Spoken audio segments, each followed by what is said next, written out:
This is the first of the graduate lecture series. This one is sponsored by the CCA Wattis Institute. We'd also like to thank the AIA San Francisco, the Center for Art and Design, and the Architecture Department here for their enthusiastic support of the event. The next lecture, I've been asked to tell you, is Katja Silverman, which is a week from tonight. So I called Levius an architect, but the word most often used to describe him in the literature is visionary. He studied architecture and worked in the offices of Eero Saarinen, but in 1976 turned exclusively to theory and experimental projects. He is concerned with nothing less than the cultural regeneration of society, with directly confronting social and political conditions, and he's concerned with urban landscapes and societies in periods of crisis or radical transformation. He's also the author of many books, including An Architecture and Radical Reconstruction. His works are in many museum collections, including, as well as the Museum of Modern Art in New York, the one in San Francisco. He was part of the Whitney Museum's 2002 Biennial of American Art. His installation La Chute was at the Cartier Foundation in Paris not long ago, and the Carnegie Museum recently held a major exhibition of his work. Levius is currently Professor of Architecture at Cooper Union in New York, and in 1998 he also co-founded the Research Institute for Experimental Architecture, a non-profit institution devoted to the advancement of experimental architectural thought. For me, Levius is a unique practitioner. His practice can't be summed up by the idea of architecture.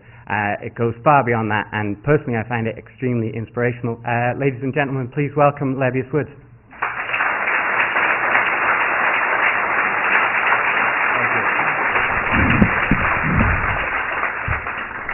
Well, thank you, Will.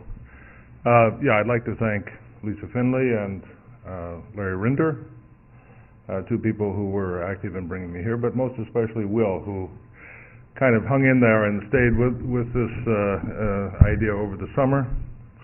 And I'm very happy to be here, and I'm glad you all turned out. I was speaking with Will before, just before, who's going to be here, and how should I kind of shape this talk. And he said, well, there'll be a variety of people. I said, okay. So I decided that it's probably better for me to err on the side of too much rather than too little, because some of you perhaps know my work, others of you don't. And it's always a little bit uncomfortable. I'm here talking about what I do. But after all, that's the bottom line for all of us, right? What do we do? What have we done? What are we trying to accomplish with our work? You're all creative people. You're going to be practitioners. If you're not already, many of you, of course, already are. And, we're very concerned with our work and how it resonates in the world at large. So this is one kind of test I have, because I have the opportunity to show it to you and to say some things about it. I suppose,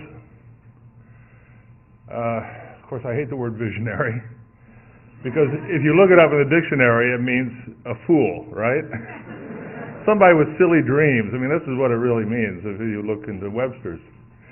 And it has been a way, by and large, that the architectural profession has marginalized my work.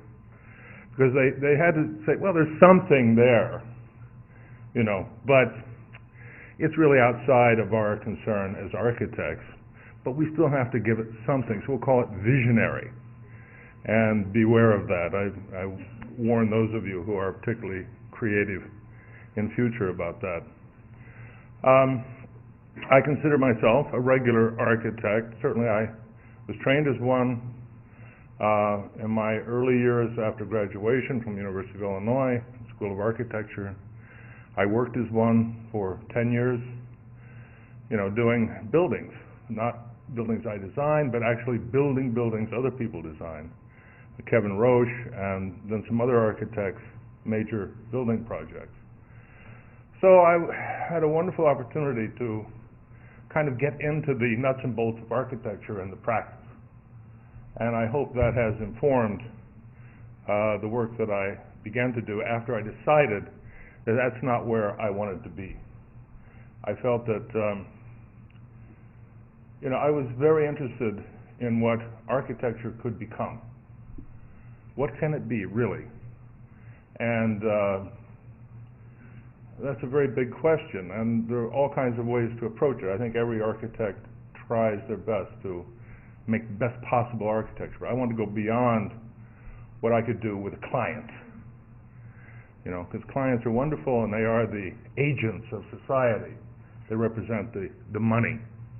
They represent, very rarely, the people. I mean, politicians, do they represent the people? Only in a perfunctory sense, I think. But anyhow, I wanted to do without clients and think what architecture could be. And also, being born when I was, in 1940, growing up through the 50s, and then, in my 20s, 30s, 40s, through the 60s, 70s, and 80s, when so much was changing, I realized that if architecture was going to be something, it had to engage the particular qualities of its time, not just the time we can see in the history books, even the 20s and 30s. That was a different period, let alone the 19th, 18th century, and so on. But what could architecture be today, in our time, with all of these complex, ambiguous forces operating? So I set out to explore that terrain, recognizing that I couldn't answer it. I certainly haven't, in the last 30 or so years, answered what it could be. I've just kind of made forays in a number of ways, and I'm still trying to do that. So that's what my projects have largely been about. The books, the exhibitions, the lectures, I've been fortunate to have all of these things, not a tremendous number, but enough over the years, that have been my venue of my practice. This is part of my practice as an architect. And it's part of the exploration of ideas. So hopefully there'll be some questions afterwards, although I realize it'll also be difficult to get too far with that. I hope I won't wear you out with what I'm saying. They tell me this is all set up, and I'm going to hope that it's true. There must be an on-off switch. Is someone controlling it up there? Is the projector on? Can you see an image? There's an arrow. Okay, that's a beginning. Which way does it go, up or down? Okay. I think we need to center the projection. It's really off to the left, and there are going to be some... Am I right? You're right. Can we just move the image over a bit? Could we also dim all the lights? Or maybe, can you see it okay? You want to leave the lights up? Dim the rest of the lights. Great. Okay. Yeah, this is, I'm starting a long, long time ago, and I'll go fairly quickly. Don't worry, I'm not going to show you everything I've ever done, but I'm trying to pick a few things. And I think one of the things that concerned me, this is oh, thank you. Better and better. One of the things that concerned me from the beginning was the idea of, well, there were really two ideas. One was the idea of kind of complexity, of kind of layeredness, of the fact that in our present society, lots of forces have been activated, and they're kind of layered and interacting through various levels without any clear understanding of what they are. So there's a tremendous kind of what we would call ambiguity, I suppose, but also domain of interpretation we have to make. And I also felt at that time, can you turn that down, please? In fact, you can turn that off. Yeah, keep going. Yeah. Okay. Thank you.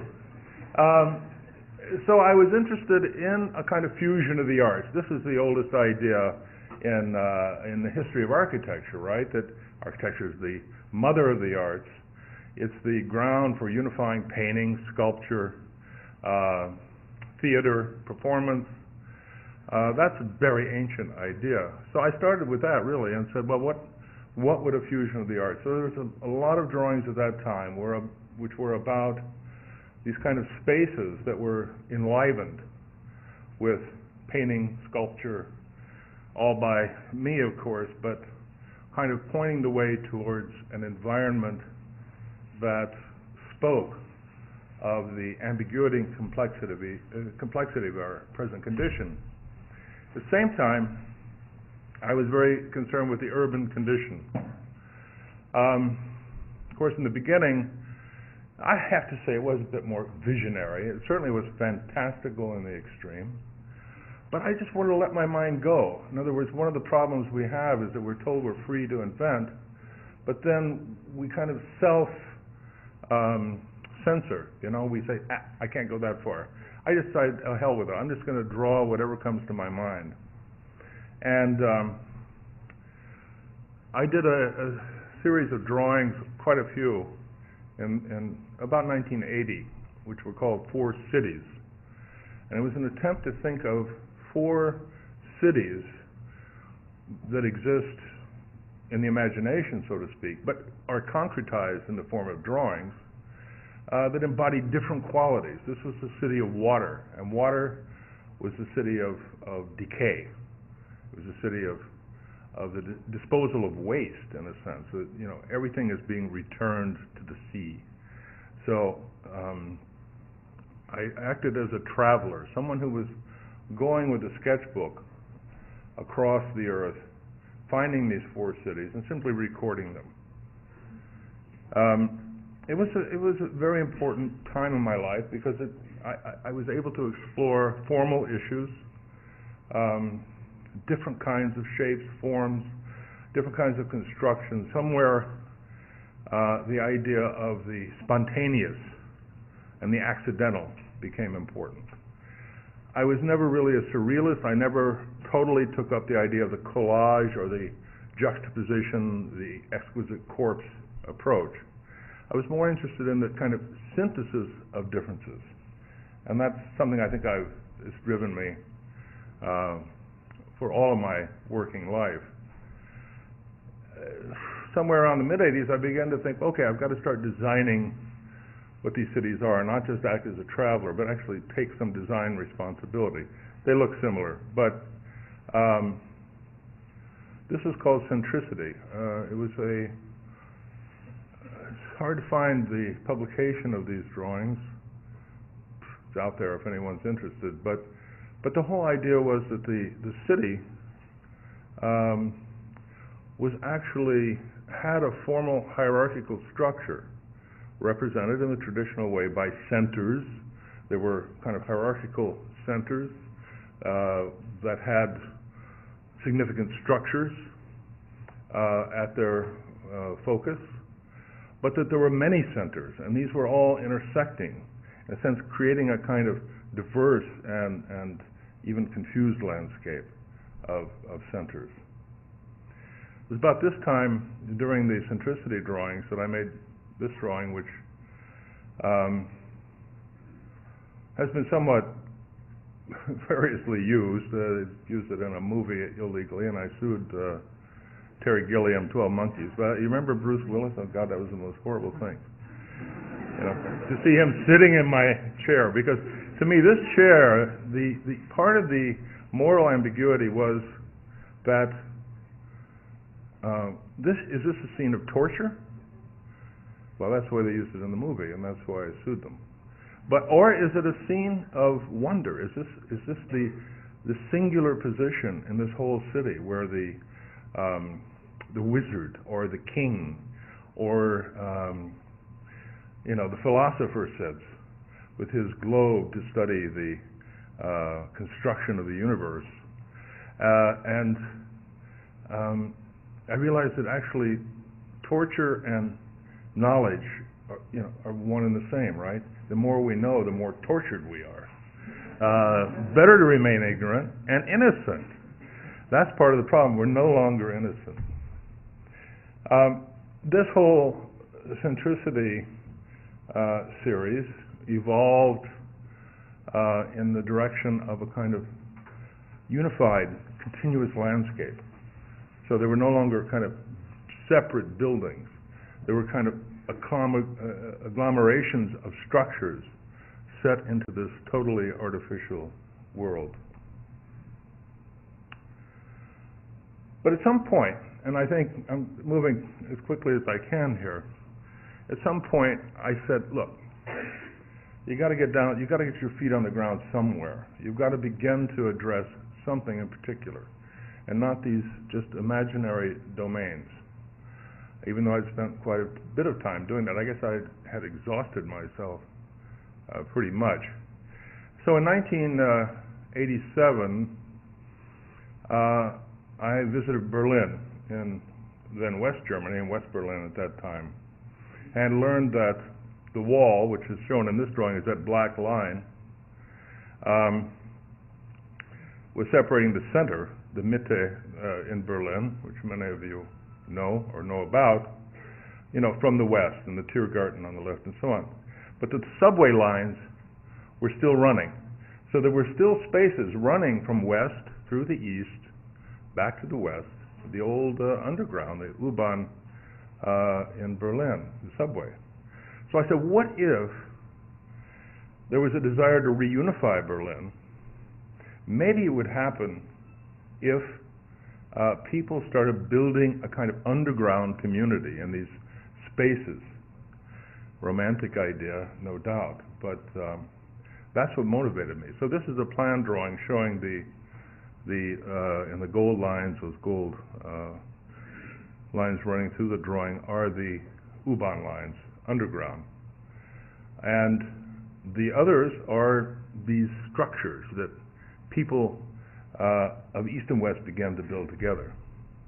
And I won't dwell on this project very much, except to say that here we're looking at one of the rather grandiose spaces that would be built underneath the subway lines as a kind of secret space, a hidden city underneath the existing east of Berlin.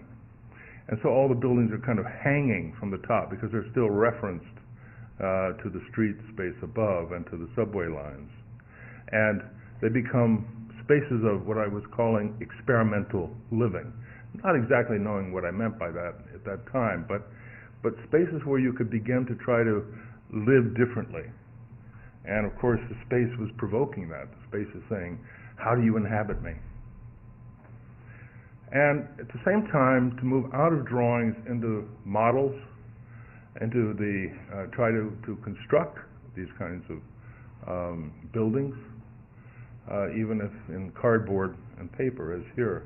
It was a very important step for me to move out of the drawings because, I have a drawing facility, so it's easy to just stay with that. But I wanted to move into models, and for that I needed help. This is a very important thing. I could make the drawings, but I needed help to make the models. It wasn't my skill, so I collaborated on the models. And because they're so complex, the person who I collaborated with had to do a lot of the design. And rather than hate that, I actually found I rather liked it, to have a real collaborator. Anyway, there was the end of the project in the Alexanderplatz in the east. There was something called a projection tower, and it was the part that would emerge from the secret city into the upper world, into the world of politics and of people. And it was projecting the idea of this experimental living of something new into the wider world. This is a project that was at that same time, which in a way was an attempt on my part to make a kind of atom or a molecule of architecture. These other things had the kind of continuity, they were landscapes in a way. I said, what if I did a building, one building? So I called this the Solo House. And the reason I'll show it to you tonight is it involved also my reconciliation with my modernist roots, because I'm still a modernist in spirit. I still believe, as Will pointed out, in, architecture is an instrument for changing the way we live, because we need to change the way we live. It's forced on us by circumstance. And architecture can be an instrument of that. That's a modernist idea. That isn't anything but. That came in the 20th century. So anyway, the idea of structure, so these curving forms, these bending shapes, provide form, but at the same time they're structurally strong just by their shape, rather than the trabeated, rectilinear box, which is rather weak in a lot of directions. But these bent forms are structurally very strong. And then they're built up out of panels, out of materials. So there's a kind of roughness, there's a materiality there, and the integrity of materials, we used to call it. And then as regards the function, because it was structure, materials, and function. Those are the three cornerstones of modern architecture. And function, of course, was defined in this kind of specific sense. In other words, there's a particular use for every building, and there's a particular use for every space. So this is a lecture hall, we call it that, and that's its function, right? But in reality, life isn't that simple. Even though we have to, obey the rules and behave accordingly, space is really ambiguous. This space is ambiguous. And it could be used for a lot of things. And it was, I guess, a Greyhound bus station, maybe not to space, but, space is ambiguous. It doesn't have any inherent function. So the solo house had a kind of interior that was undefined in terms of its use. But it did have certain kinds of instruments. On the kind of left of that slide, and this is a rather detailed model that was made, is an instrument. That's the other thing, that architecture is not a tool. It's not something we use to do something else. Architecture is an instrument. It's an instrument like a musical instrument. We play it, and it does something way beyond just being, a hammer to hammer a nail. At the same time, it's an instrument for measurement. It measures light. It measures depth. It has a lot of aspects of the instrument of measurement.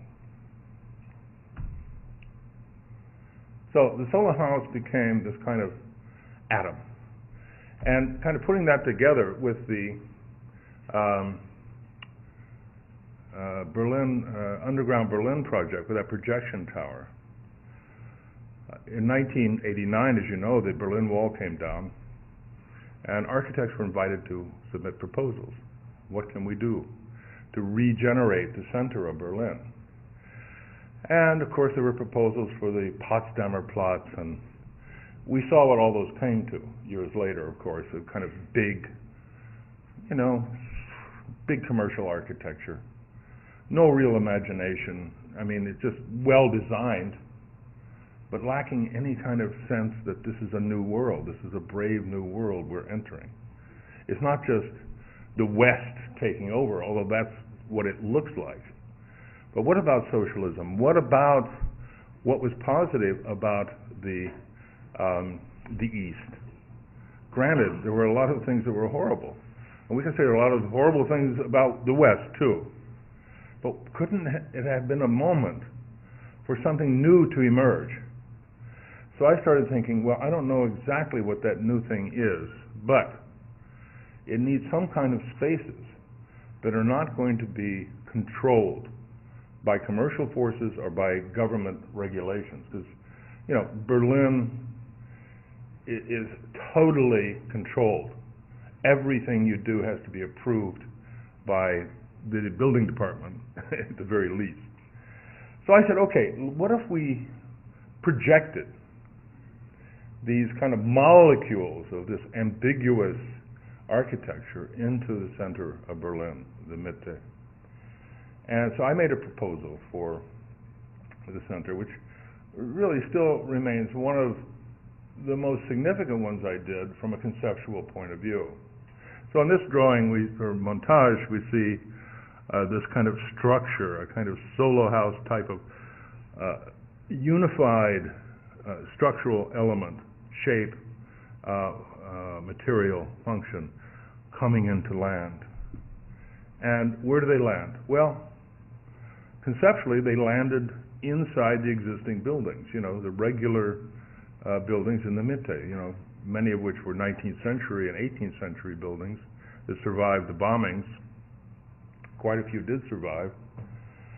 But these structures would inhabit the interiors only. You can see just at the far right, there's a little piece that pokes out like a ventilator. But the rest of it is an entirely interior space.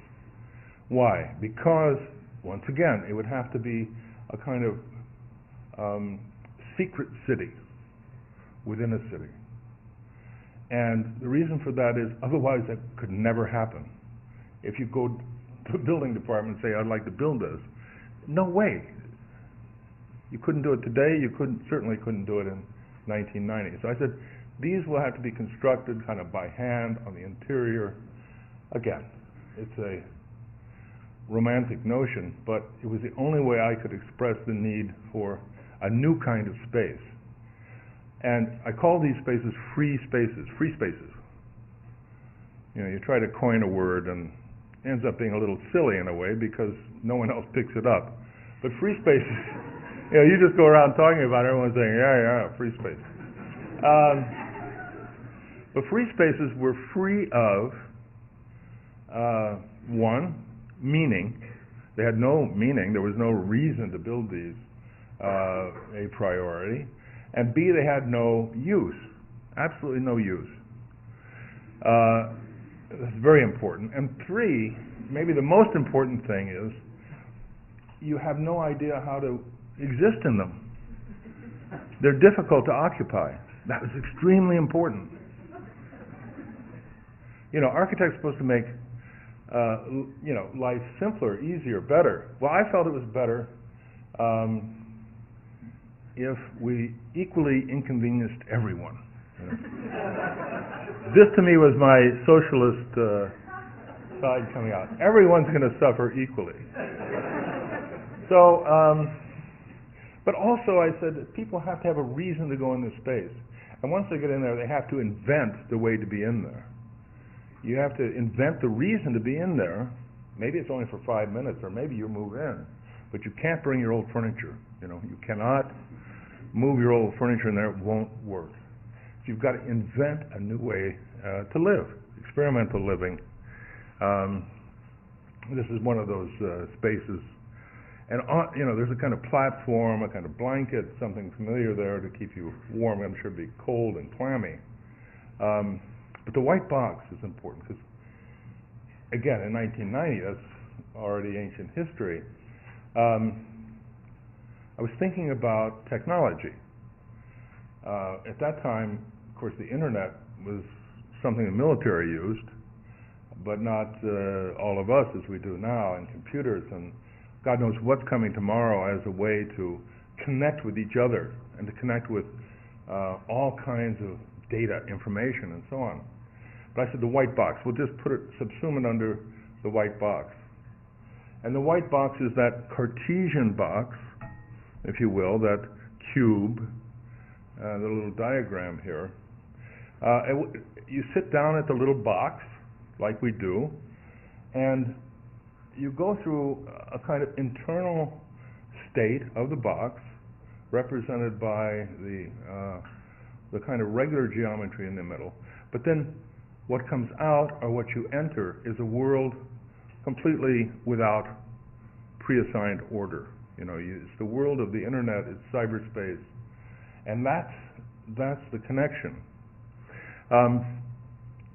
But the one important aspect of that is that we can connect with each other freely. And so we form a community by connecting with each other. That is the basis for community. Now, in the old city, here you see a plan of the center. This actually is a map from the days of the wall, so you can see the wall here. There's the Brandenburg Gate here, Reichstag there, Unter den Linden, going over to what was still called Marx Engels Platz on that map.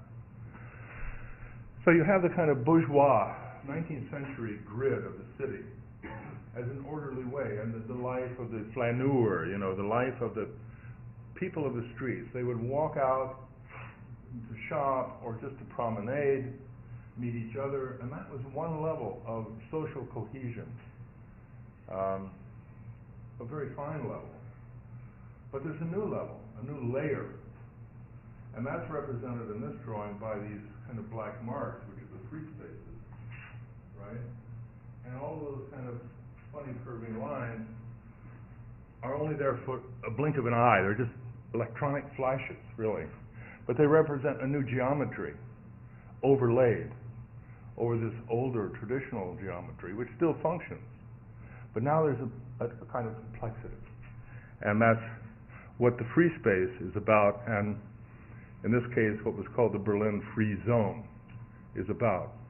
A kind of freedom, but has a scary dimension.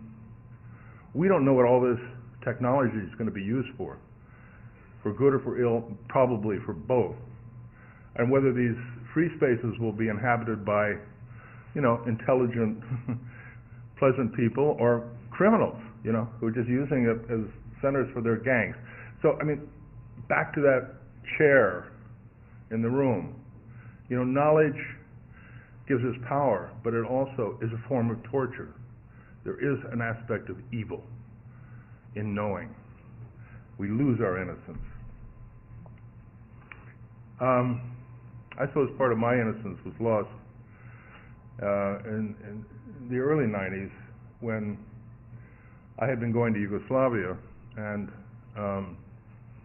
had an exhibition in Zagreb in Croatia, the Republic of Croatia, and had gone down to Sarajevo, this was in 91, talked to architects there and so on about, all of these ideas, and also was very aware that, and as they were, that their country was in a social upheaval.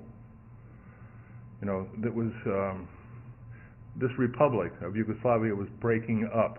It had been a socialist/communist country, although a very enlightened one compared with Hungary or Poland or East Germany. Yugoslavia, people were free to travel. They had all the Western books. There was no repression of that kind, but you still couldn't say anything unkind about Tito. You'd end up in prison. So it was a police state, but one of the more benevolent. Anyway, that was breaking up, and all these nationalistic forces, these demagogic forces in each country, Croatia, Serbia, were working up their populations to break up Yugoslavia into these separate republics, and then to create war between them. I won't go into all that. I assume most of you know something about that. But it was the first time I had directly experienced a kind of violence of that kind. Being an American, well, especially before 9/11, it just didn't happen in our country, that there would be this destruction and violence. And as an architect, it shocked me, because I thought, wait, we're supposed to be building things.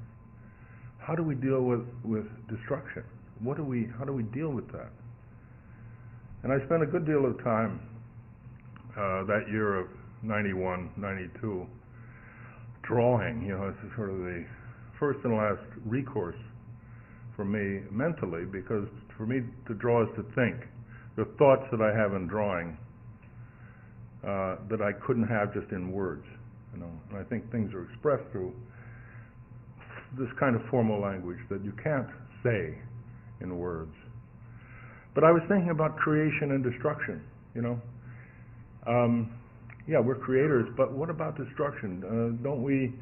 To build something new, don't we tear something old down? To build buildings, don't we cut down forests and, pollute the air with steel factories and use resources? And so there's some kind of tremendous moral and ethical ambiguity in architecture that architects are usually denying. They're saying, oh no, we're just doing good things for people, we're making the world better. Actually, in New York, for example, Robert Moses, the great city builder, great highway builder, certainly didn't make the world better for all the people he moved en masse, the tens of thousands, out of poorer neighborhoods in order to build these huge highways that the rich people could drive onto the beach, and that commerce could function better with. So there's always this ambiguity question again, this complexity. So these drawings were my exploration of that. The other thing that was on my mind a lot was the idea of fragmentation. Again, not the kind of surrealist or Dada fragmentation, where you take all kinds of differences and juxtapose them, but a kind of fragmentation where everything starts to look the same.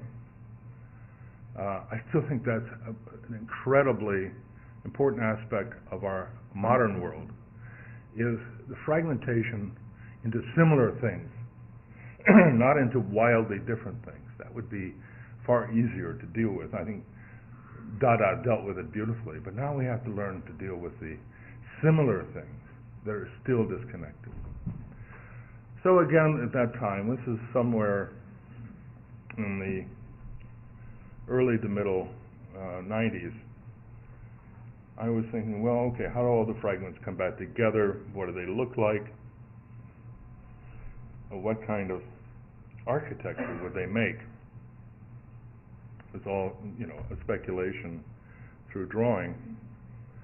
But the attempt to formulate what that kind of ultimate resolution might look like, or at least even in transition, was important to me, because it let me see that it was possible to deal with that similarity and that fragmentation, even on a transitory basis. Of course, at some point, getting away from the philosophical, I wanted to go back to Sarajevo, or to Croatia for that matter, which suffered a lot of damage, and say, well, how should you rebuild? I'm just, thinking about it. Obviously, it's up to you people. It's your country. I don't think a lot of foreign architects should come and rebuild your country. I don't think, Lord Foster should fly in and rebuild Sarajevo. I think you guys got to do it, so it's up to you. But I thought, what principles are you operating under? And normally, if there's been damage due to bombing, shelling, and so forth, the idea is, okay, we'll either return it to the way it was before it was damaged, restore it, or we'll just tear it down and build something new. If you look at the history of Europe after World War II, that's pretty much what happened. And again, I had the idea, well, wait a minute. Yugoslavia is going through these incredible convulsions, socially, economically. Isn't it possible that there could be some new thing that emerges from this difficult, but in a way kind of exemplary contemporary condition? And so rather than just restore, let's just say ordinary buildings. I mean, if a kind of brick box has been damaged, you're not going to restore it to the way it was before. It's not worth it. There's no historical value. You don't even know how it looked before. And you wouldn't want to restore it if you did. Maybe the church or the mosque you would want to restore. But on the other hand, it's a building. It has a life. It has a history now. And how can you reconstruct that type of ordinary building? So I made a series of propositions. One of them, illustrated here, was called the injection. It's kind of like on the left where there's been a damaged building, these capsules, are kind of injected into the void as a temporary measure. The second stage was called the scab, because if you've got a wound, if the building is wounded, so to speak, the first thing that has to happen is it has to form a scab. That's what protects the wound while it's going through deeper healing. So it's a little bit like these temporary construction covers that buildings have, but it has the energy to fuse itself into the building eventually. And so the last stage was the scar being something which is not just a accidental leftover, but is a precise kind of tectonic. It's carefully constructed, and it embodies the history of the wound, the way a scar on our skin does. And it's a point of pride, I think, to have scars. It shows that you've been through life and you've healed and new tissue is formed. So this was a kind of principle, and I had a chance on a couple of buildings there to make proposals. I think they more or less speak for themselves. These are kind of a streetscape in Sarajevo that had been very badly damaged, was reconstructed using this idea of the scab and the scar and the section model through that space. Yeah, it's a kind of womb-like space where something new can evolve, but not easily. It has to be invented.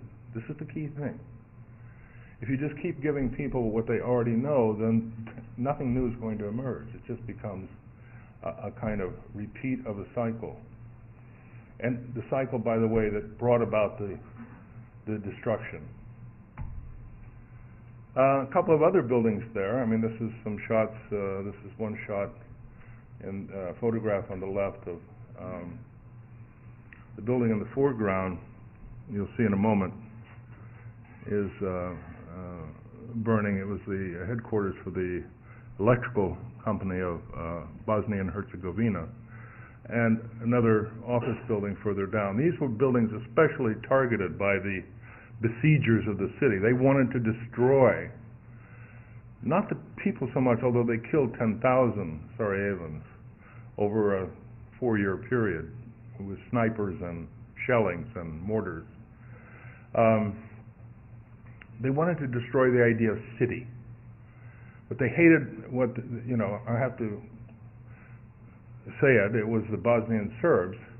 What they hated was the idea that all of these Muslims, Catholics, Orthodox Christians, and Jews, those that were left after World War II, were living together. It was like a corrupt Sodom and Gomorrah as far as they were concerned.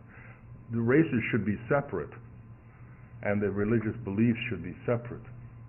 So Sarajevo was an extremely cosmopolitan city, and the people attacking the city, putting it under siege, wanted to destroy that. They wanted to torture the city for being what it was, a kind of slow death. The slower the better, and that's what was going on.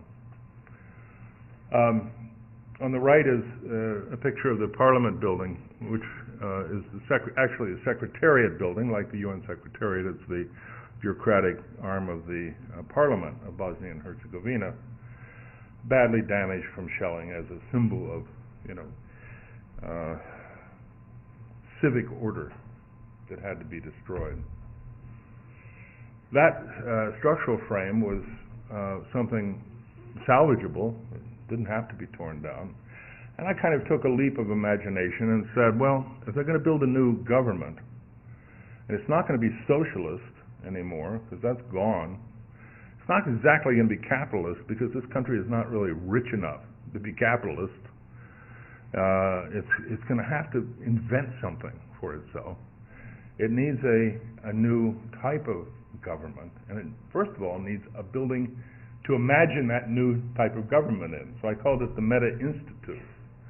And you look on the right, you can see a kind of section through the structural frame and the kinds of spaces. I'm saying, well, what kind of government would people think of if they met in those spaces, versus the ones we're familiar with? Is it possible that the architecture could send a kind of ethical message that might influence the shaping of government and the principles of government? that building, the electric corporate office headquarters, badly damaged, and on the left you can see the end of the building was knocked off. So I was asked by the architect, Even Strauss, to make a proposal. I'll just show you quickly. This is kind of, now you're looking at the left end, where it was knocked off. I said, okay, most of the building goes back to being a regular office building, because, you know, that's what it was, that's what, you need that space. But maybe 5% of the building's area becomes something new, something unknown. You build unknown space into the building. And that's 5% of the unknownness of the future of Sarajevo and of Bosnia. And it's also the 5% of the people who will never be the same after suffering this siege, who can't just step back into the normal state that they were before they had suffered that siege. The high houses were, or are, because it's very much a project that still could be built. I was in Sarajevo in May of this year, invited by the Architect Society there to talk and to discuss, because they don't have so much money, therefore the city, even 10 years after the siege, needs a lot of work. So the high houses are built on a site which you can see was very badly damaged, the old tobacco factory, built by the Austro-Hungarians when they took over the country in 1870, and used right up to the time of the war. The high houses are spaces for kind of, I don't know how you say, maybe a kind of adventurous types who would inhabit the new world of Sarajevo, of post-war Sarajevo and post-industrial society in a sense. If you look faintly at the section, you can see some figures. Again, you have to invent how to be in there. Yeah, I'm not. I don't want to dwell too long on anything, but I'm trying to build the idea up through a series of examples.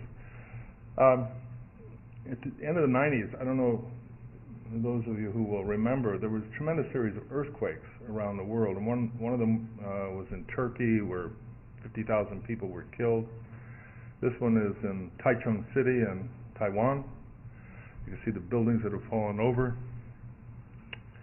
And of course, whenever earthquake happens, everyone says, well, you know, the earthquake has killed all these people. And earthquake, the killer quake kills thousands. Town destroyed by earthquake. But the fact is, you know, the earthquake doesn't kill people.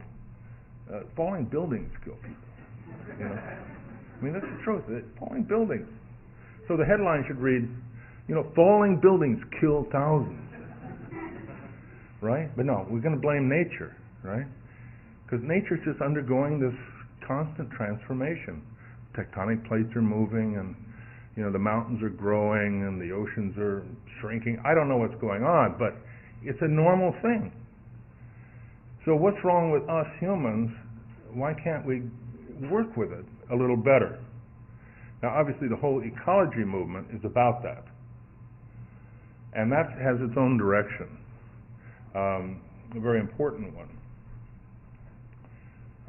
Coming from where I am coming from, of course, I want to look at the conceptual side of that and say, well, in seismic zones, shouldn't we build a kind of earthquake architecture? You know there's going to be another big one. Why don't you build the architecture, not only will stand up against it, which it usually doesn't, they fall down anyway, but might, you know, be transformed by it.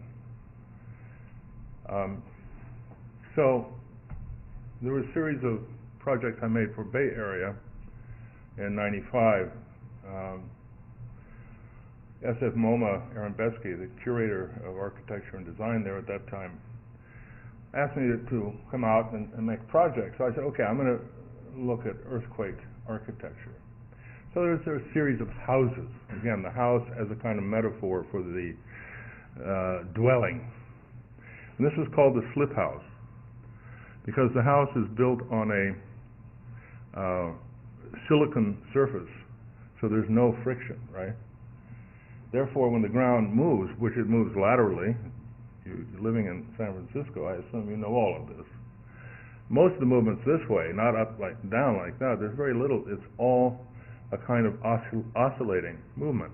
But the house is sitting on a friction-free surface, so it doesn't move. The ground moves, the house doesn't move. So that's the slip house. There was another series of houses on the San Francisco Bay, in the bay mud with these old abandoned piers and kind of rotting docks. And these were houses that, you know, kind of move and shift with the earthquake. In fact, if you look at South American favelas, not to be held up as an example, but many of them survive quakes that the newer modern buildings don't, because they're made loosely. You know, parts are assembled in a loose fashion, and they shift and move. This particular house is called the fault house. I always like the way we refer to the crack in the earth as the fault. You know, so in San Francisco you can say something, yeah, it's our own fault. You know, in fact we have two faults. And so this is the fault house goes down into the fault itself. It's like going into the belly of the beast. It wants to inhabit that space, that sliding and slipping space within the earth. You know, and as you know, most of the quakes are way down deep, and that's where the fault house is headed. There were also a series of horizon houses. The fact that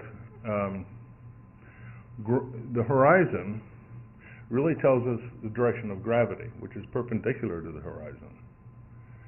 So if right now we're in this room, and the horizon, we can draw a line like this, because the center of the earth is pretty much down here, right? Because we all point to the center of the earth. And what if we took this room and tilted it up the other way, so that we're all standing on this wall? It'd be a little crowded, but the room would suddenly become this cathedral-like space.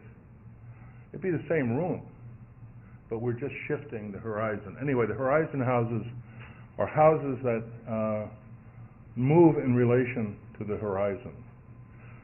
So they change radically. Their spaces are constantly changing without ever having to actually physically alter the configuration of the space. A series of studies about a kind of architecture of shifting pieces and parts. These became part of a whole group of studies I did called terrain, because going back to the original idea that I had of an architecture that was a landscape, part of the landscape, this is an architecture that's part of totally artificial landscape. It could be on the moon, or it could be anywhere on Earth, but it's all about these shifting elements that move and alter themselves, so they're constantly changed due to seismic forces.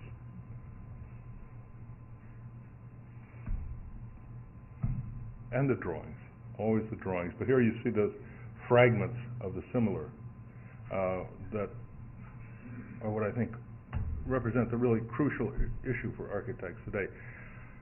There's a couple of other things I want to show you, and then I'll be done. But you know, the way I finally said, no, I've got to move into the real world, architecture can become. Architects are not innocent of the destructive. We are destructive. We're very destructive, but we hope that we're more constructive than destructive. But we have to acknowledge our complicity, as Nietzsche said. You know, the highest evil is part of the highest goodness. This is one of the horrible things to have to live with. That you have to do bad things in order to do good things. You have to tear things down in order to make something better. When you tear that thing down, you're destroying people's memories, their hopes, their families, God knows what else. So you better hope that what you put in its place at least has the chance to heal that and to grow into something of equal value. I'm sorry to get off on that, but there we are. Anyway, Virilio, and he said, look, Woods, you're an American, and I want you to, this is all through a translator, of course, I want you to create an installation, the ground floor of the Cartier Foundation, called The Fall. Now, this is as close as I'd ever come to having a commission with a client who said, this is what I want you to do. I want you to design a house, or I want you to design an office building, or I want you to design a museum. He said, I want you to design The Fall. And I said, okay. So I set to work on that. And of course, it came at the moment in my work when I had kind of given up the idea of isolated objects and was more interested in the general field condition of architecture and the city. The fact that it's a kind of continuous field of activity and of construction. So to make a long story short, again, there were the drawings where I'm beginning to trying to find new ways to look at the fragmentation, the kind of debris. Now, the kind of leftover stuff that is really our building material, and also the idea of the transformation of systems. Another occasion, perhaps I can tell you about my background, my fortunate background, with some philosophers in the field of cybernetics when I was a very young man. But the idea of systems is a very important one, because systems can be complex systems. They're not all simple systems. And when systems change, they have to have a set of rules to change by. That's called second-order cybernetics, but it's unfair for me to throw that out, but just in case someone wants to Google that, okay?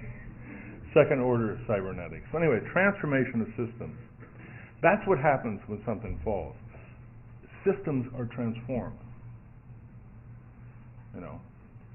Now in this case, the idea of the system was described as a series of vectors, or a series of lines in space. They could be conceptually thin, meaning they're just imaginary, or they could be physical lines. Why not? As a builder, someone wants to make material things to see if you can manifest it. I decided to try to build a transforming system called The Fall to make Paul happy. But to me, it was about creating a space that's there but not there, a space that, in a sense, doesn't depend on unitary objects to define its boundaries, but on a series of vectors, a kind of field condition. So, with 900 aluminum tubes and a crew of people, we created this installation at the Cartier Foundation. It was up for, I don't know, 3 or 4 months, 5 months. And it was quite extraordinary. It's been down for a long time now and stored in their basement. They never would be able to reassemble it, of course. It's far too complex. No, he said, can we keep it? And I said, oh, sure, keep it. You paid for it. But, I mean, they're going to have to throw it away. Can you imagine trying to figure out, because they've got all those bent aluminum rods. Now, which hole are you going to plug them into? And how do you rotate them? It's impossible. But I'm glad, because the fall is a unique moment. The fall is a unique moment. It's not something that can be repeated. Even if you got one thing falling here and the same thing falling later, it's going to be different, because there's all kinds of accidents. And in this case, the accidents were the result of a kind of spontaneity on the part of the people who made it. Because like this storm, I set up the rules. I basically made some drawings, such as you've seen, and then they built it. That's also published in the book, and there was a whole group of people who did that. So I think this to me is the most exciting prospect, is that one can actually create something extraordinary without trying to control the end result. And yet you end up with something definite. You know, it's not like saying, oh, well, it doesn't matter what it looks like. Not at all. It does matter. It's crucial. But you don't try to control it. You set up the dynamics and let it evolve, you see. It's a design method that I think is the wave of the future. If there's anything visionary about my work, that would have to be it. Well, you know, we've had the 5th anniversary, the announcement of the new towers that are going to be built there and so on, which I don't want to really discuss, because what can you say? Right? I mean, you know, I felt a certain responsibility. I said, no, I'm not going to do anything. I'm not going to do anything. And I held off doing something for a couple of years. And finally, a colleague of mine said, look, Woods, you've got to do something here, because what, are you afraid? Can't you deal with this? So I said, okay, but it's not going to be a building. And I kind of halfway did that. This is my idea of the reconstruction of the World Trade Center site. And I have to say it kind of incorporated what I had learned over a number of years and the direction that I wanted to take my architecture in, to see what architecture could be. And it was a kind of space called the Ascent. And it's a memorial. It's a memorial space that climbs up through some built space to a certain elusive destination. So in the section here, you see all those red lines are floor lines in some building, because you know, they're building buildings there. They're going to build office space, commercial space. That's a foregone conclusion. So I'm saying slicing through that should be a kind of memorial called the Ascent, in which you have to pass up through these spaces, these kind of intertwining spaces, up to the top of the building. But the thing is, the top is ever higher. The building is constantly under construction, getting higher and higher, because it's the Tower of Babel. It's the capitalist monument par excellence, right? But doesn't mean that you can't introduce a new idea within that. It's going to happen, but one doesn't have to acquiesce to it totally. So the memorial, the Ascent, you climb, and up at the top, you know, and this is like a sketch of some stage or some fragment of the construction of the towers. Up at the very top, there's a community of people who like to live up high. There could be some rich people, but how about, you know, the poet? How about the, you know, the bungee jumper? I mean, there are all kinds of people who like to live on high places and see the world in that respect. The philosopher is one of them, after all. So this is the summit, but it's always getting higher. And at the very end, this building, this gargantuan Babel, you know, it is kind of formless. It never completes itself. It never finishes itself off with a, you know, a tapering top and a antenna or anything. It just keeps growing. God, okay, this is absolutely the last, I promise. Okay, now we've been to New York and all those troubles, and Sarajevo, and God knows where else, and here we are in the city of Vienna, where there are no troubles. How about that? There's actually a place where they don't have any problems. And you know why they don't have any problems? Because no one has any ideas. It's really true. Those of you who know Vienna will agree with me. So everyone's agreeing with everyone else, and it's perfectly fine. They just argue over whether you're a socialist or a, centrist or trivial. Anyway, this is the first district, and as I wrote about this, I said the only crisis is that there is no crisis. We've got to create a crisis for Vienna. Architecture shouldn't be judged, in my opinion, by the problems, the quality of problems it solves, let's say, but by the quality of problems it creates. I'm not trying just to be clever, I'm serious. Because there has to be a knot, there has to be a point of conflict in order for things to change. You can't change something without conflict and without discomfort, without problems. So anyway, first district, the Ringstrasse is, you can see where the old wall is. So you can see the geometry of it there. And this is the Danube Canal, the full Danube. And here's the Cathedral of St. Stephen's, and Parliament over there, and this museum, and that, and so on. So this is very stable city and very protected. Nothing is going to get built there. Oh, this is the imperial palaces. You can see them up at the top in the center. This is where the Austro-Hungarian Empire was ruled from, right up to World War I. So I have a kind of co-conspirator named Peter Nover.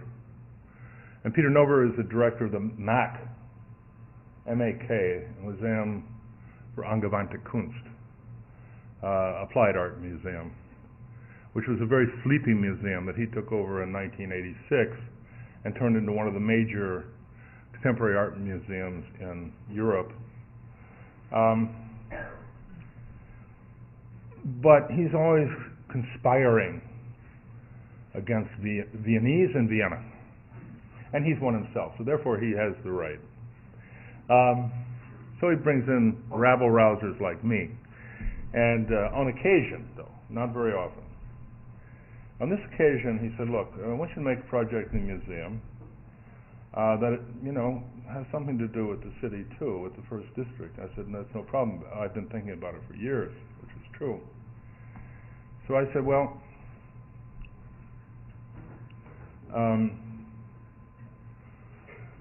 what if we think of the first district, or of cities generally, and buildings specifically, not as bundles of materials, but as bundles of energy? Because one of the things that occurred to me over the years, of course, living in New York, was looking at all those buildings and thinking, from remembering from my engineering courses and my physics courses, the kind of energy poured into building buildings, which means you have to lift heavy things up high in the sky, and so there's a tremendous investment of energy to raise them and to place them, and intellectual, emotional energy to design them and to lovingly shape them if you're a builder.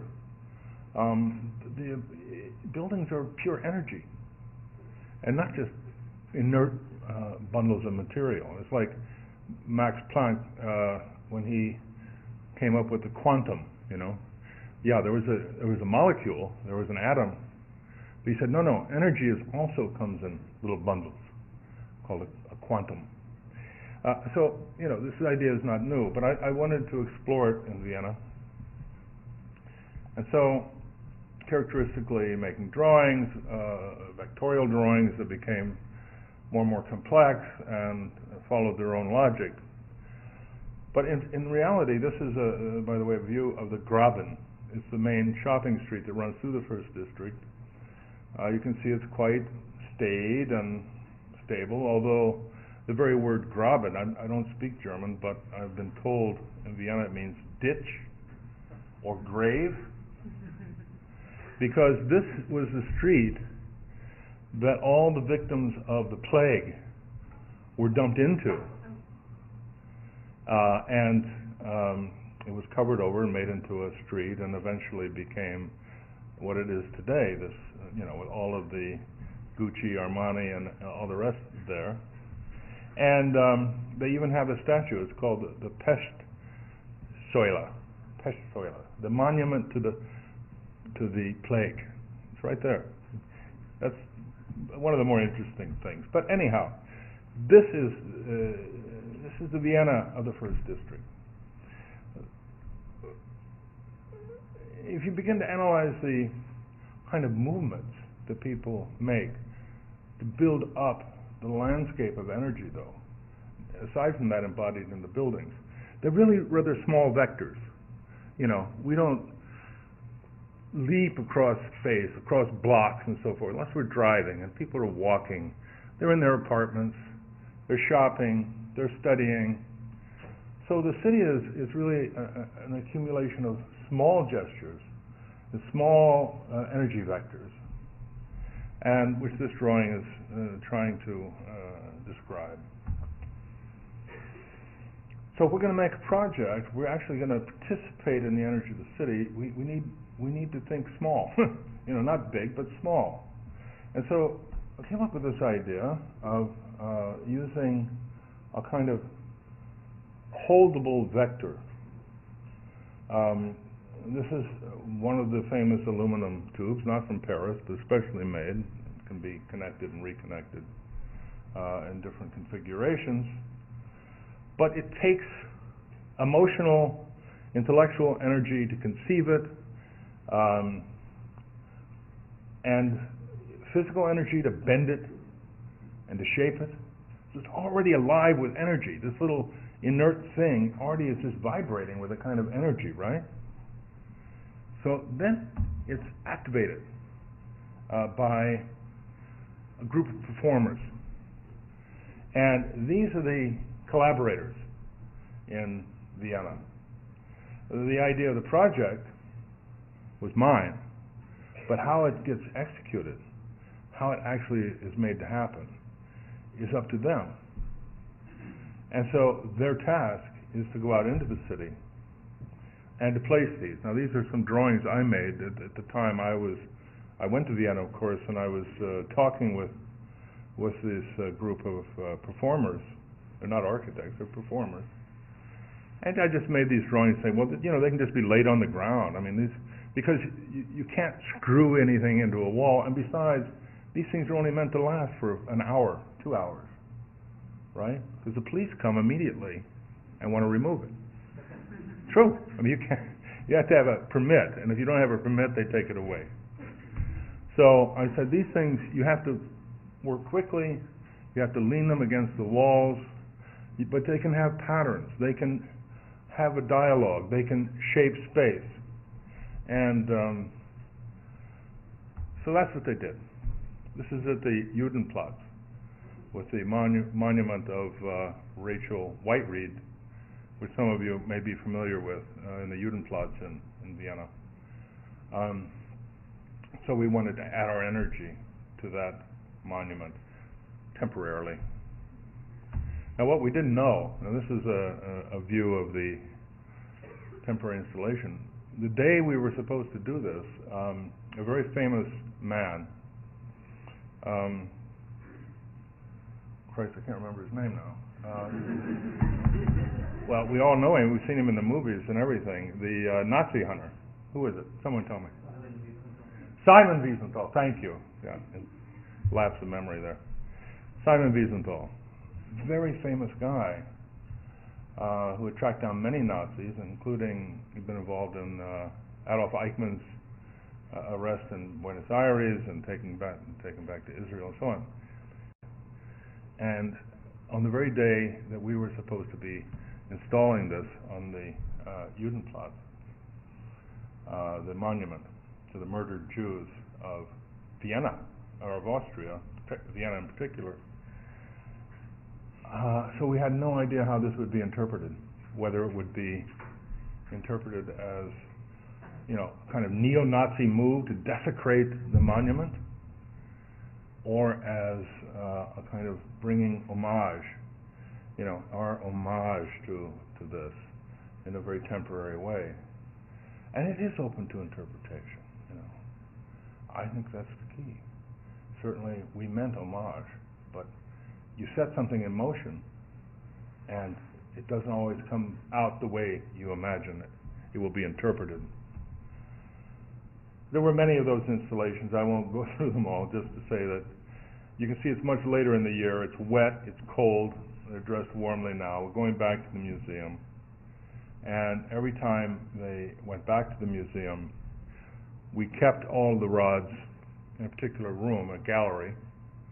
It was called System Vienna. And this was part of the system. Remember I was talking about systems. I'm very interested in the idea of system. This is a particular kind of system. But every time they would take the rods out, they would bring them back and reinstall them in a different way in the gallery, in a kind of storeroom. So this is the space at one stage. And of course it was a kind of capsule in time. It was a kind of a moment. And maybe that's one thing that, architecture could be, is something that celebrates moments and not epochs. Anyway, I'll leave it at that. Thank you very much.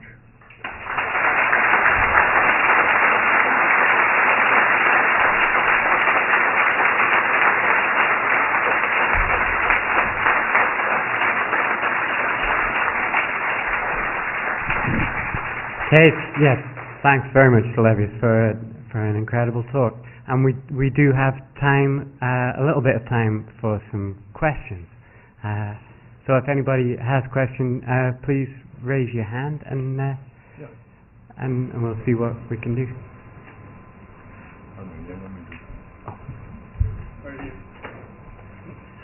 Okay. Yes, I'm an aficionado of your early work that was, I guess I would compare it the closest to some of the irradiation studies. Mm-hmm. And I wondered if you could comment on the relationship of the viewer to the drawing of objects in terms of the ability to travel in or move to, and secondly, the relationship of you as drawer to objects in terms of aspect of exploration and finding, as you say, or thinking and making, and specifically, do you do study drawings to arrive at the final rendering, or is the final rendering something that happens in the latter. I won't say never, but in those days I certainly wasn't making sketches and then I'd do some final version. I would just take a piece of paper and start building it up. My technique of drawing was one of, I could build it up, in layers, so to speak, or gradually, saving, the bigger, broader gestures for the end. It wasn't just details. But, of course, at that time, I was interested in describing reality as we so-called see it. Because I wanted this work, however fantastical it looked, or perhaps was, I wanted it to people to see that it was possible to build it. If you can draw it, well, you could build it. Not that anybody would want to, right? But maybe. So a lot of that work, right up to the 90s, into the beginning of the 90s, those drawings were all done with the intention that, see, it's buildable. But at a certain point, I think I kind of left that behind. One, I wanted to start building things myself, but also I think that I wanted to, by building things I mean the installations and so on, that type of thing, rather than buildings, but also my interest in the kind of field condition rather than the object. Because the earlier drawings, were groupings of objects in a kind of conventional way. I understood that. I understood that the perspectival aspect was pure Renaissance. It was nothing advanced about that at all. But it was the fact that it was so conventional, in contrast with the types of things I was drawing. I wanted that to work, you see, as a kind of polemical position. Now I've left that behind, and I'm off into other areas. I've done that, and I kind of don't have anything more to do in that direction at this time, anyway. I hope that addresses your question to an extent. Okay, let's take the one back there. I had his hand up first. No, you? Yes, you. I'm going to touch about drawing. Okay. You talked about drawing as a process of discovery and thought and sort of an alternate method of thinking through ideas. Do you think that digital design is kind of threatening that thought process? What kind of design? Digital? Oh, digital. Well, I don't do that, so I don't know. At the risk of, so I haven't suffered from it. Do you think others could because they're not being trained or pushed in that direction to draw? Let me tell you one thing about drawing that doesn't come out in the digital so much, because there's a lot of software action. The software in the digital world does a lot of work. We all know that. I mean, I can use Photoshop anyway. But the software does a lot of work for you. It more or less has a synthetic function. It brings things together, rather quickly, and sometimes in an amazing, magical way. However, to make a drawing by hand, of course, you have to build up a lot of little lines or tones or something, right? So there's an analytic dimension to hand drawing. It's really a process of doing something line by line until you get whatever it is you want.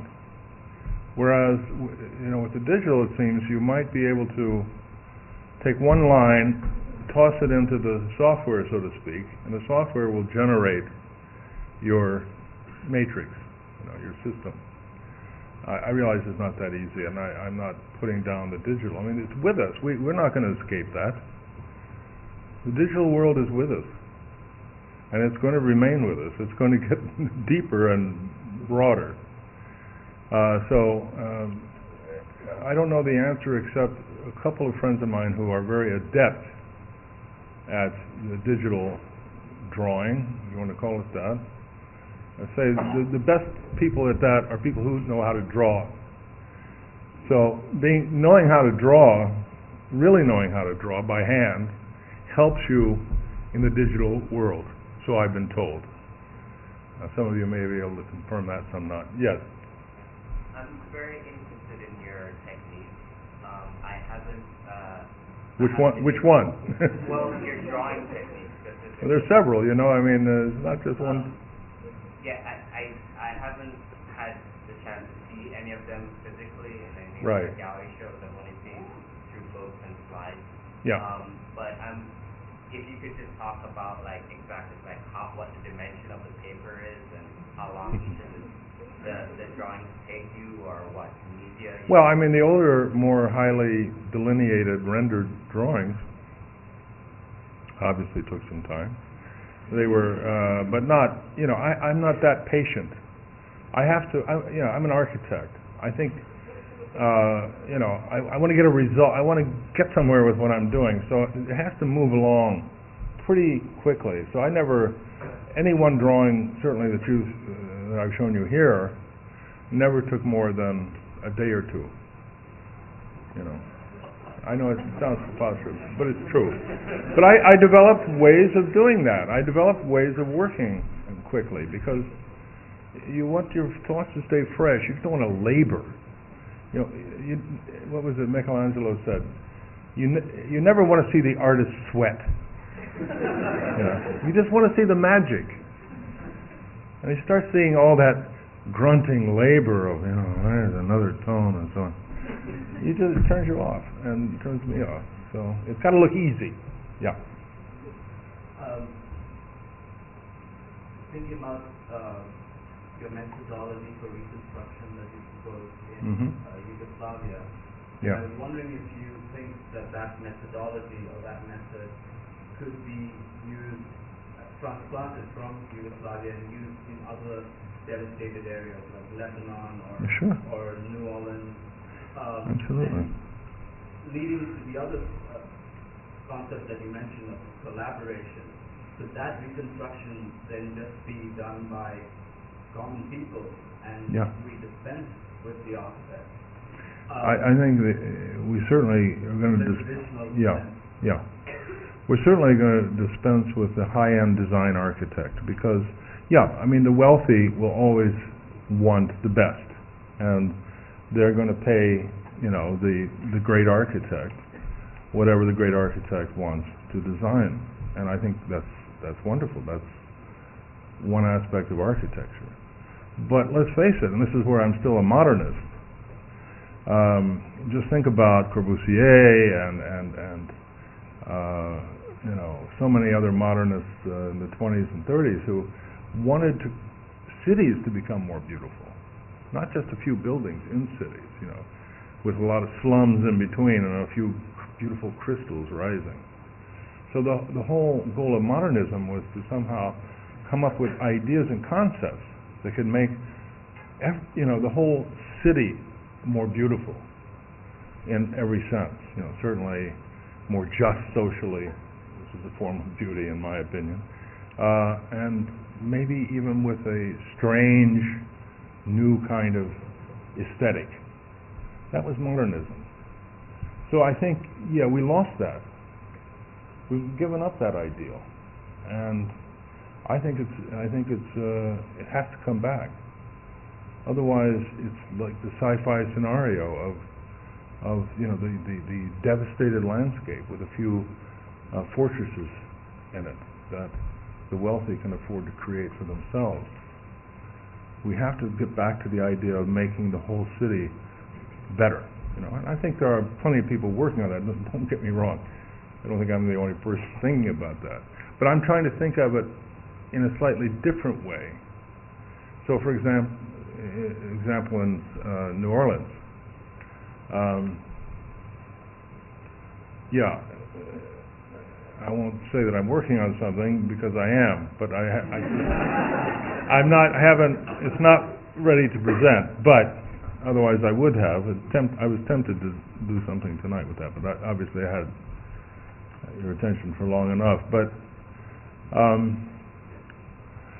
we need to apply that principle of collaboration. But that means the architect has to really treat it like, forgive the term, a game, a very serious game, in which there are certain rules established that the architect sets up, and certain basic concepts about how to join materials and what kind of space to create, and then let people develop it from there. But you can't do without the conceptualist. You need the conceptualist. You need the designer to set the rules. Otherwise, it's just ticky-tacky boards. And there's another dimension to this. God, I don't know if I want to do this right at the last minute of our evening together.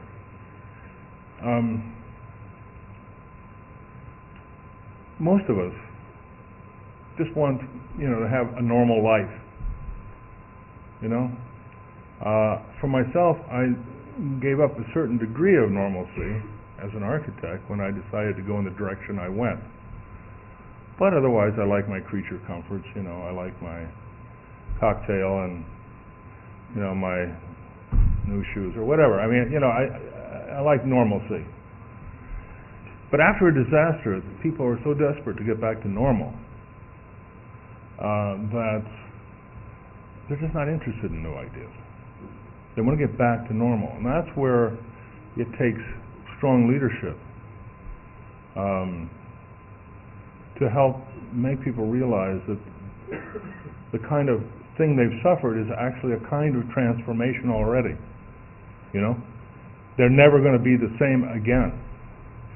You can't go back home. You can't go back to normal. Normal's gone. So you need to create something new that begins to mean something to you. And that's the hardest part, you see. That's the real tough nut. I learned this going to Yugoslavia. I thought, wow, I mean, sure, we can just do all this stuff. And people said, we don't want to do that. We just want normal buildings and houses, So I think that's okay. People have a right to want what they want. But on the other hand, you can't entirely leave it up to the average person as to how your city is going to be. That's why we have professional people who dedicate their lives to looking at these problems, right? So I think there's a tension there between a kind of elite, if you will, a design elite, and so-called everyday people that has to be dealt with, and it's not an easy one. Not just a matter of saying, oh yeah, let them do what they want. The hell no. It'd be a worse mess. On the other hand, we don't want total design, because then you've got corporate world. Like these TV commercials, these glittering cities, all glass and steel. So, okay, see where that's headed. Okay, maybe just one more question. Everyone's been very patient up to now. Yeah. Your architecture seems to speak to almost like a response or a result to a question. Have you examined a method of preventing the question in the first place? I think change produces the question. We were born into this world. We didn't create it. We find ourselves confronted with circumstances. We started as children learning how to adapt. So we didn't create the world we're in, but we have to work with it. We have to adapt to it, and we have to try to adapt it to us. There's that adaptation story to what human beings are really good at. They're not good at creating anything because they don't really, unless you consider a child growing in the mother's womb and being born, that's a form of creation in the pure sense. Otherwise, we take trees, cut them, shape them into houses, so we adapt things. We adapt what we find. But I think change, technological change, political, economic, just change of getting older produces the question, you see. Because you find that when things are changing, the old answers, so to speak, don't work so well. And I think that's what we're confronted with today. And in our fields of design, certainly in the city, politically. I don't want to start going on in that direction either. But listen, I'd like to thank you all. It was great you turned out, and thank you.